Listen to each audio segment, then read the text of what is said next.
Solar-D is invented by a Californian. He's a chemist by background. He sort of started patenting and inventing the technology back in 2009. Realised there was a hole in the market. Vitamin D deficiency was a growing epidemic globally. I mean, there's 1 billion people worldwide with vitamin D deficiency now. So he came up with the concept. Like many inventors, wasn't quite experienced enough to commercialise it. My business partner and I, Titus Day, had been down this avenue before. We'd been involved with startups. So it was a perfect match. It was an accidental meeting, like a lot of these things, and we just saw the advantage of it once we'd done our R&D. Why did you choose a product business like Solar-D instead of a technology business, as the cost difference is quite substantial? Yeah, it's a very good question. I guess, like any venture, you don't probably recognise the costs involved when you start something.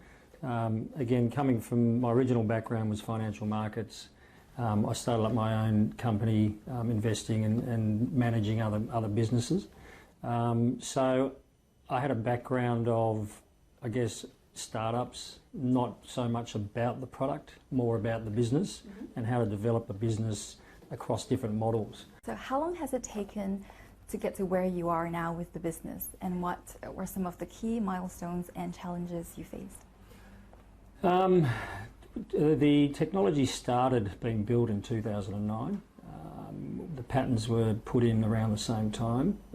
Patents are all around the world, not just Australia, so US and Europe and Asia. So that was the first part of it. Then we had to develop the technology. So that was, that period was about 3 to 4 years. We manufactured our first product in 2014, and we went through a couple of stages of I guess testing the market to start with, and then we sort of reformed, made our mistakes, and then changed the formula slightly, so it's a better formula than it was 4 years ago. The formula now lets in sort of the optimum amount of UVB light, so we can produce vitamin D, whereas previously it wasn't as good. So we've rebadged it, we've relabeled it. So look, it's really important to get out of the market and do your testing. Get your approval, make sure there's acceptance of the product to start with, and then you build on from that. Solar-D has a very strong suite of investors behind it. Can you share more about what most investors look for, other than the financials? Yeah, look, it's a good question. I mean, again, coming from a startup to where we are now, we're probably a little bit beyond the startup stage.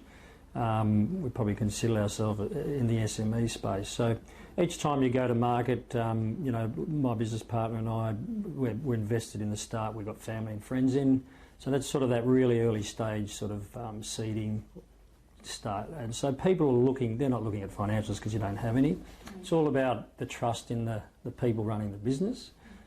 So that's a huge part of it. If you could have the greatest idea in the world, but if no one trusts you or sort of gels with you, then you've got no chance of raising money. So those early stages is all about the future and the people involved in the business. The next stage is sort of, your first round of funding when you're sort of kicking the business off. And again, there's a lot of trust in there because your financials are pretty slim, but you've got traction. So that's what I guess that second round they're looking for, proof of concept, that the trials have worked, or you have had a soft launch and that's worked, there's been acceptance.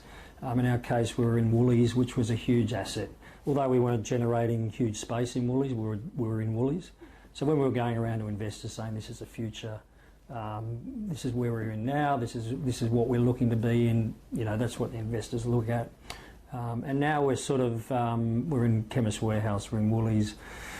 We've got a distribution deal in the US, South Korea, just been accepted into China and India. So that's our next step. So we're doing a capital raise now for that expansion.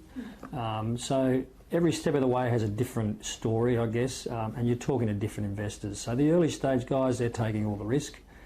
They come in at a much cheaper price, and as the business grows, your share price sort of gets revalued. And so look, we've got probably 2 very strong, well-known private equity groups invested in the business, and they're our, I guess, cornerstone investors and have been great supporters. I guess whether it's luck, it's sort of a mixture of luck and good management. We had them on fairly early in the piece, so they've sort of come along for the ride and help. They're great because you can bounce ideas from them, as well as they invest in so many businesses. They're great to speak to. Congratulations on the KW International deal. Will your products be sold in stores internationally, or will sales be predominantly online? It does vary depending on which country. North America is a mixture of both, in-store and online e-commerce through Amazon and Walmart. In most of Asia, we're talking about e-commerce only, because that's a big part of the Asian buying pattern. So look, we will look to go in store down the track, but e-commerce is definitely the way.